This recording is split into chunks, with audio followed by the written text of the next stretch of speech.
Okay, so now that we have a basic idea of bringing in polygon shapes, setting up the Maya project folder, we're all good to go for the most part. From here on out, we're just going to slowly build up the functionality while creating something. So here I am going to be working off of this concept piece that I roughed out to get an idea of this mansion. This is PureRef. It is an amazing software that is great for reference gathering. And here are a bunch of mansions. That's what this space is, old mansions for reference material. I'm going to have this on my other monitor. And starting off with, I'm going to want to create a very, very big space. And, this could take a while going like this, but we can actually just instead have this grow and maybe shrink down. And I want to consider that this is in meters.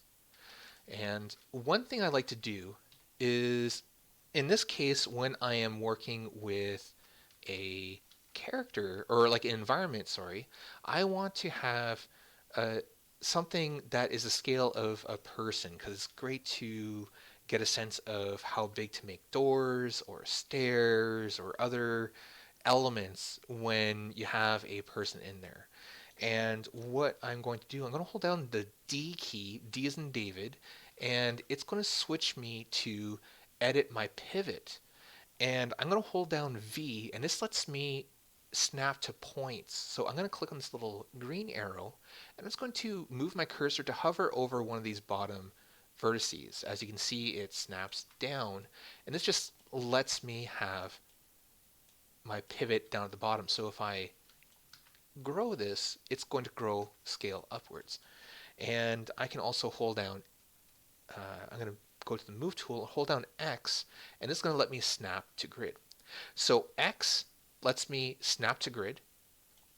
V lets me snap to points. And as I'm holding down X and V, you can actually see up here under the services menu how these magnets are highlighting. So X, snap to grid points, V, snap to vertices. And so the average person is about, I think it's like 1.8 meters is what like a lot of like game companies and whatnot use. Width, not crazy wide. I forget the numbers for a lot of these. And depth. So let's say this is like the forward facing piece. So what I'm going to do is I'm going to create another cube, and I'm just going to scale this down by quite a bit just to kind of get a rough idea of the front of their face. And again, I'm going to snap this down here, and I'm going to move both of these up. Well, I'm going to have this snap to the grid, and this one is fine. So from here, this is going to be a person. Now I have two pieces of geometry being this, so I'm going to click on this little button. It's going to bring up my outliner.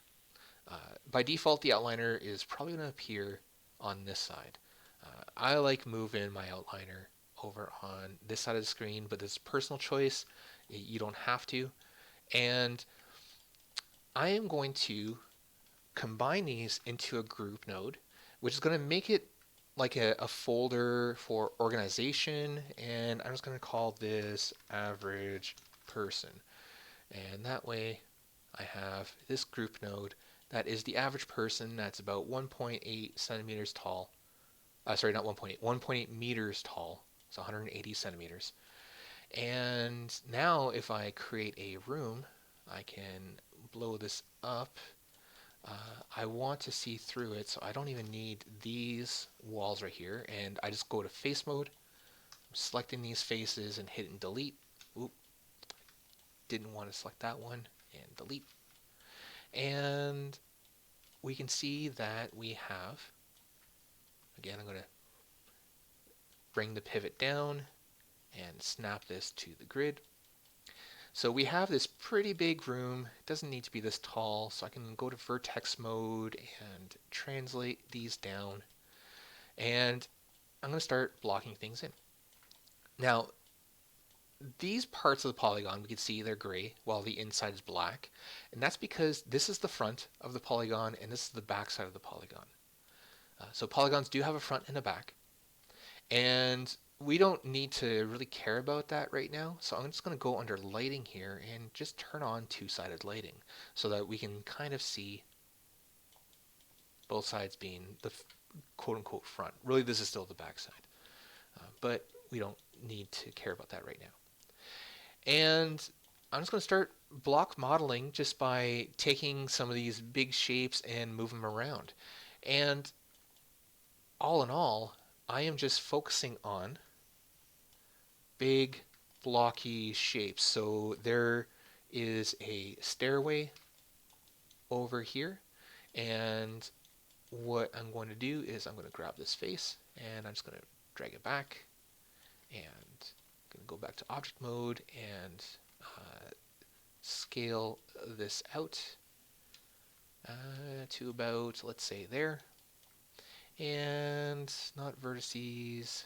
I want to make sure this object, edge mode, I'm going to move this down and move this up for now at a good slant that stairs would be.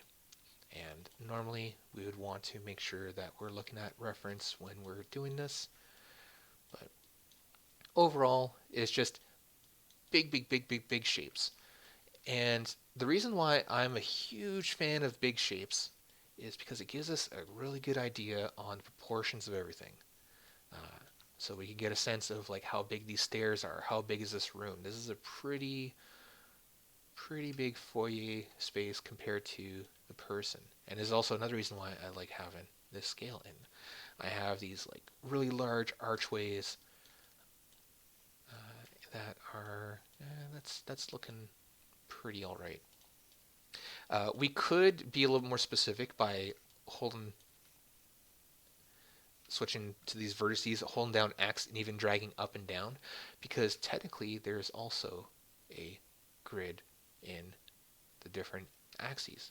We just only see this bottom one just to make our lives easier, but if I hold down X to snap the grid and just drag this up and down, you can actually see in the bottom two camera views that it's snapping up and locking to those grid increments.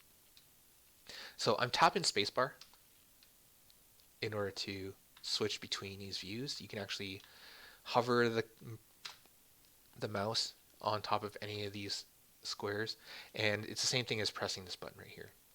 We have our perspective camera, and then we have a perspective camera with our three orthographic cameras, top, front, and side. So let's have, let's scale this out, and that's kind of looking like the proportion that I want. And since I'm dealing with an environment, I want to make sure that my my sizes are locking on to a decent part of the grid, because it's going to make it a lot easier for combining everything. So this is going to be kind of an archway, and I can hold down D, hold down V, and snap it to that point over there, because I can press Control D to duplicate, and I can actually hold down V in order to snap it so it's like right beside each other if I wanted to. So duplicate, I'm going to move these over and move this around. So as we can see, I have some more boxes growing. And so this is kind of the process overall, starting out just really blocking things in. So I'm going to move forward with this. I'm going to continue on the next video with showcasing more. So catch you soon.